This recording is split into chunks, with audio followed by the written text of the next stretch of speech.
मोदींनी सांगितलं होतं की आता सोनं खरेदी बंद करा.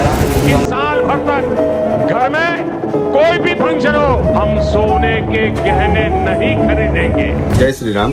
विषय असा आहे, गव्हर्नमेंटनं म्हणजे प्रधानमंत्री साहेबांना आपल्याला सांगितलेलं आहे की बाबा सोने खरेदी बंद करा.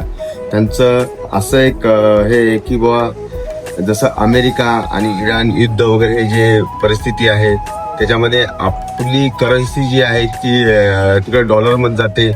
ते डॉलर खर्च होऊ नये याच्यासाठी गव्हर्नमेंटचं म्हणणं आहे की सोनं खरेदी बंद करा. बंद करा म्हणजे तशी बंद नका करू.